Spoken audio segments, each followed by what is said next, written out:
Hello दोस्तों, स्वागत है आपका हमारे इस यूट्यूब चैनल में। और आज हम लोग देखने वाले हैं नेक्स्ट वीडियो, जो कि हमारा यहाँ पे साइंस का हमारा यहाँ पे सीरीज रहने वाला है, जो हमारा ALP CBT 1 का प्रीवियस ईयर क्वेश्चन यहाँ पे चल रहा था। तो आज हम लोग यहाँ पे देखेंगे 10 अगस्त 2018 शिफ्ट 3 का क्वेश्चन, जिसमें हम लोग टोटल 20 क्वेश्चन यहाँ पे सॉल्व करने वाले हैं और 20 क्वेश्चन हम लोग यहाँ पे देखेंगे, जो कि आपका पूछा गया था 10 अगस्त 2018 शिफ्ट 3 में। तो आने वाले एग्जाम के लिए दोस्तों, जो आपका ALP टेक्नीशियन और आप चाहे ग्रुप डी चाहे NTPC जिसका भी तैयारी कर रहे हैं, अगर आप साइंस का तैयारी कर रहे हैं तो आप इनको जरूर करें, क्योंकि ये सारे क्वेश्चन आपके प्रीवियस ईयर क्वेश्चन हैं, जो कि बहुत ही ज़्यादा इंपॉर्टेंट होते हैं। तो चलिए हम स्टार्ट करते हैं और सबसे पहला क्वेश्चन देखते हैं। यहाँ पे सबसे पहला क्वेश्चन बोल रहा है दोस्तों, निम्नलिखित में से कौन एक कार की एक समान गति का वेग समय आलेख है। तो यहाँ पे आपको ग्राफ दिया गया है, तो आप बस आंसर इसका जान लीजिए कि ऑप्शन ए इसका सही आंसर है। जो इसका जो सही आंसर है, मतलब कार की एक समान गति का जो समय मतलब वेग समय आलेख है, वो सीधी रेखा होती है। इसको आप याद रखिएगा, ये जो रेखा यहाँ पे दिया गया है हमेशा सीधी रेखा होती है। नेक्स्ट क्वेश्चन पे चलते हैं, क्वेश्चन नंबर 2। क्वेश्चन नंबर 2 है, पौधों में कार्बोहाइड्रेट जिसका तत्काल उपयोग नहीं होता है, वे किस रूप में संग्रहित होते हैं। ये आपसे पूछा गया है। तो वो जो है वो स्टार्च के रूप में जो है यहाँ पे संग्रहित होते हैं। यहाँ पे देख सकते हैं ऑप्शन में दिया गया है वसा। तो वसा जो है वो जीवों में वसामय उत्तकों में मौजूद होते हैं। इसको भी आप याद रखिएगा। नेक्स्ट क्वेश्चन पे चलते हैं, क्वेश्चन नंबर 3। तो क्वेश्चन नंबर 3 है, निम्नलिखित में से कौन सा त्रिक डोबेराइनर त्रिक का प्रतिनिधित्व करता है। सबसे पहले आप ये जान लें कि डोबेराइनर ने त्रिक का नियम दिया था, उसमें बोला गया था कि जो 3 तत्व होंगे, तीनों में जो पहला तत्व एवं पहला प्लस अंतिम डिवाइड 2, मतलब पहला तत्व और अंतिम तत्व को जोड़ने के बाद उनको अगर उनका माध्य निकाला जाए तो वो जो होगा वो तीसरा तत्व के मतलब दूसरा तत्व के समान होगा। तो यहाँ पे आपसे पूछा गया है त्रिक का जो डोबेराइनर का त्रिक था, उसका कौन प्रतिनिधित्व करता है इन ऑप्शनों में। तो यहाँ पे लिथियम, सोडियम और पोटेशियम जो है वो इसका सही आंसर हो जाएगा। आप देख सकते हैं जैसे लिथियम का यहाँ पे परमाणु द्रव्यमान 7 है, लिथियम का। सोडियम का हो जाएगा आपका यहाँ पे 23 और पोटेशियम का जो है वो हो जाएगा 39। तो यहाँ पे देख सकते हैं 39 + 7/2 करने से यहाँ पे इसका जो माध्य निकल के आएगा वो 23, जो कि आपका सोडियम का परमाणु द्रव्यमान है। इसको आप याद रखिएगा। चलिए यहाँ पे नेक्स्ट क्वेश्चन पे चलते हैं। नेक्स्ट क्वेश्चन है क्वेश्चन नंबर 4। तो 0.1 किलोग्राम की गेंद को विराम अवस्था से गिराया जाता है। जब यह 2 मीटर की दूरी गिरती है तो गुरुत्वाकर्षण बल G बराबर यहाँ पे दिया गया है 9.8 मीटर सेकेंड स्क्वायर द्वारा किया जाने वाला कार्य क्या होगा। तो यहाँ पे इसका सही आंसर हो जाएगा 1.96 जूल। तो चलिए हम लोग देखते हैं इसको कैसे यहाँ पे सॉल्व करना है। तो सबसे पहले आप यहाँ पे देख सकते हैं आपका जो F है वो हो जाएगा वस्तु का आरोपित बल हो जाएगा। एस आपका विस्थापन हो जाएगा, जो कि आपका यहाँ पे देख सकते हैं 2 मीटर की दूरी पर गिरती है। 2 मीटर आपका यहाँ पे दिया गया है। और ये आप याद रखिएगा कि बल को F से दर्शाता है। F बराबर ma होता है, जो कि m आपका द्रव्यमान होता है वस्तु का, और a बराबर आपका गुरुत्वाकर्षण के कारण त्वरण हो जाएगा। तो इसको अगर हम लोग लगाते हैं तो किया गया कार्य आपका हो जाएगा Fs। तो F बराबर क्या होगा m × a × s, ये यहाँ पे जो है वो हो जाएगा। तो इस तरह से आप इसको जो है वो यहाँ पे इस फॉर्मूले में सेट करके इसका आंसर निकाल सकते हैं। ऑप्शन नंबर 20 का सही आंसर हो जाएगा। नेक्स्ट क्वेश्चन है क्वेश्चन नंबर 5। 1 मीटर में कितने किलोमीटर होते हैं। तो 1 मीटर में आपका 0.001 मतलब ऑप्शन नंबर डी जो है वो किलोमीटर यहाँ पे होता है। 0.001 किलोमीटर होता है।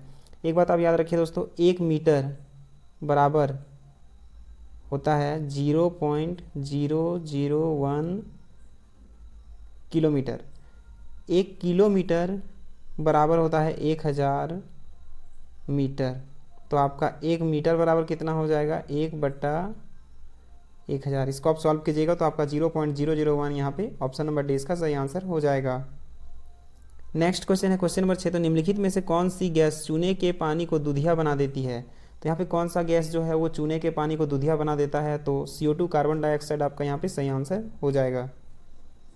नेक्स्ट क्वेश्चन है क्वेश्चन नंबर 7। क्वेश्चन नंबर 7 है तापीय अपघटन पर अमोनियम नाइट्रेट उत्पादन करता है। तो कौन सा तापीय अपघटन पर अमोनियम नाइट्रेट क्या उत्पादन करता है? तो इसका जो सही आंसर हो जाएगा वो हो जाएगा आपका N2O एवं H2O। तो ऑप्शन नंबर बी यहाँ पे इसका सही आंसर हो जाएगा। नेक्स्ट क्वेश्चन है क्वेश्चन नंबर 8। तो क्वेश्चन नंबर 8 है निम्नलिखित में से कौन सा अदीप्तिमान है? तो कौन सा अदीप्तिमान है? तो ऑप्शन नंबर डी चंद्रमा जो है वो आपका अदीप्तिमान हो जाएगा। देखिए दोस्तों, दीप्त वस्तुएं जो होती है वो ऐसी वस्तुएं होती हैं जो स्वयं को मतलब स्वयं के प्रकाश का मतलब अपने आप में जो है वो प्रकाश का उत्सर्जन करता है और वो अपने आप में चमकता है। जो कि जो प्रकाश, ये चंद्रमा जो है दोस्तों, आपका यहाँ पे जो चंद्रमा दिया गया है ये स्वयं का प्रकाश का उत्पादन नहीं करता है, इसीलिए जो है वो ये अदीप्तिमान हो जाएगा। नेक्स्ट क्वेश्चन पे चलते हैं।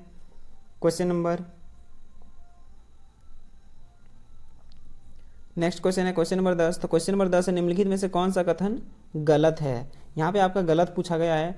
तो ठोस के बारे में पूछा गया है, तो ठोस का आयतन निश्चित होता है, ये सही हो जाएगा। ठोस दृढ़ होते हैं, ये भी सही हो जाएगा। ठोस लगभग असंपीड़ित होते हैं, ये भी आपका सही हो जाएगा। ठोस का आकार अनिश्चित होता है, जी नहीं, ठोस का जो आकार है वो निश्चित होता है, ये आप याद रखिएगा। तो ऑप्शन नंबर बी यहाँ पे इसका जो है वो गलत दिया गया है। ठोस का आकार निश्चित होता है, ना कि अनिश्चित। नेक्स्ट क्वेश्चन है क्वेश्चन नंबर 11। तो निम्नलिखित में से किस तत्व का परमाणु द्रव्यमान सबसे कम है? यहाँ पे 4 ऑप्शन दिए गए हैं, नाइट्रोजन, हीलियम, लिथियम एवं हाइड्रोजन। इसमें आपसे पूछा गया है कि परमाणु का द्रव्यमान सबसे कम किस में है? तो क्वेश्चन नंबर 11 यहाँ पे है, इसका सही आंसर आपका हो जाएगा हाइड्रोजन जो है वो इसका परमाणु द्रव्यमान सबसे कम है। अब आप अगर जानना चाहते हैं कि परमाणु द्रव्यमान किसको कहते हैं, तो इसका जो हो जाएगा प्रोटॉन प्लस न्यूट्रॉन की संख्या यहाँ पे हो जाएगा। नेक्स्ट क्वेश्चन है क्वेश्चन नंबर 12। तो क्वेश्चन नंबर 12, गति का दूसरा समीकरण किसके बीच संबंध को दर्शाता है? तो गति का जो दूसरा समीकरण है वो किसके बीच संबंध को दर्शाता है? तो स्थिति और समय। ऑप्शन नंबर डी जो है वो इसका सही आंसर हो जाएगा। इसका फॉर्मूला दोस्तों, जो दूसरा नियम से जो फॉर्मूला निकलता है वो हमारा हो जाता है S बराबर UT plus 1/2 into AT square, जहाँ पे आपका S जो है वो आपका दूरी हो जाएगा, U आपका प्रारंभिक वेग और T आपका समय हो जाएगा और A आपका त्वरण हो जाएगा। तो इसको आप यहाँ पे याद रख सकते हैं, क्योंकि इस फॉर्मूले से भी आपका बहुत सारा जो है वो क्वेश्चन पूछा जाता है। नेक्स्ट क्वेश्चन है क्वेश्चन नंबर 13। तो तनु H2SO4 की अधिकता में BaCl के 2.08 ग्राम के जलीय विलयन को मिलाने पर गठित BaSO4 की मात्रा भार Ba 137, Cl 35.5 और S 32 और O 16 है। तो यहाँ पे इससे जो है वो पूछा गया है, तो इसका सही आंसर 2.33 ग्राम हो जाएगा, option number A. Next question है क्वेश्चन नंबर 14। तो अस्थायी उत्तक के गठन हेतु अस्थायी आकार, आकृति और कार्य धारण करने की प्रक्रिया को क्या कहा जाता है? तो विभेदीकरण जो है वो कहा जाता है, ऑप्शन नंबर ए यहाँ पे इसका सही आंसर हो जाएगा। क्वेश्चन नंबर 15 है विद्युत आवेश का एसआई मात्रक क्या है? तो विद्युत आवेश का एसआई मात्रक आपका कूलम्ब हो जाएगा। एम्पियर किसका एसआई मात्रक है? तो विद्युत धारा का मात्रक है, जिसको ए द्वारा यहाँ पे दर्शाया जाता है। ओम किसका मात्रक है? तो विद्युत प्रतिरोध का है। और वोल्ट जो है वो आपका विभवांतर का है, तो इसको भी आप याद रखिएगा। नेक्स्ट क्वेश्चन है क्वेश्चन नंबर 16। निम्नलिखित में से कौन धातु और अधातु दोनों के रूप में कार्य नहीं करता है? तो बिस्मथ जो है वो आपका धातु और अधातु के रूप में कार्य नहीं करता है, क्योंकि ये एक धातु है। और बाद बाकी यहाँ पे देखिए बोरोन, आर्सेनिक और जर्मेनियम, ये सब जो है वो आपका यहाँ पे उपधातु यहाँ पे हो जाएगा। तो उपधातु की अगर बात करें तो सिलिकॉन हो जाएगा, आपका जर्मेनियम हो जाएगा, आर्सेनिक हो जाएगा, बोरोन हो जाएगा। इन सभी को आप याद रखिएगा, ये सारे उपधातु हो जाते हैं। नेक्स्ट क्वेश्चन है क्वेश्चन नंबर 17। क्वेश्चन नंबर 17 है मनुष्यों में पाई जाने वाली अतःस्रावी ग्रंथि नहीं है। मतलब मनुष्य में कौन सी अतःस्रावी ग्रंथि जो है वो नहीं पाई जाती है? तो यकृत ऑप्शन में नहीं दिया गया है, तो इसको आप याद रखिएगा। यकृत जो है वो आपका मनुष्यों में पाई जाने वाली अतःस्रावी ग्रंथि नहीं है। नेक्स्ट क्वेश्चन है क्वेश्चन नंबर 18। तो अंटार्कटिका में निम्नलिखित में से कौन गर्म झरनों, गहरे समुद्र, तापीय चिमनियों और बर्फ जैसे सबसे अधिक रहने योग्य निवास कर सकता है? तो इसका जो सही आंसर हो जाएगा वो हो जाएगा जीवाणु, ऑप्शन नंबर ए यहाँ पे इसका सही आंसर हो जाएगा। नेक्स्ट क्वेश्चन है क्वेश्चन नंबर 19। कूलाम के नियम क्या कहते हैं? तो कूलाम का नियम जो है दोस्तों, वो आपका दो बिंदु आवेशों के बीच आकर्षण या प्रतिकर्षण बल का परिमाण दोनों आवेशों के राशियों के गुणनफल के अनुक्रमानुपाती तथा उनके बीच की दूरी के वर्ग के व्युत्क्रमानुपाती होता है। तो ऑप्शन नंबर डी यहाँ पे इसका सही आंसर हो जाएगा। तो दोस्तों ये थे आज के टोटल, यहाँ पे हम लोग दोस्तों 80 क्वेश्चन किए हैं आज। 2 क्वेश्चन हमारा जो है वो मिट गया था, नहीं है, तो टोटल यहाँ पे 80 क्वेश्चन आज के यहाँ पे शिफ्ट 3 जो 10 अगस्त का था उनसे हम लोग 80 क्वेश्चन किए हैं।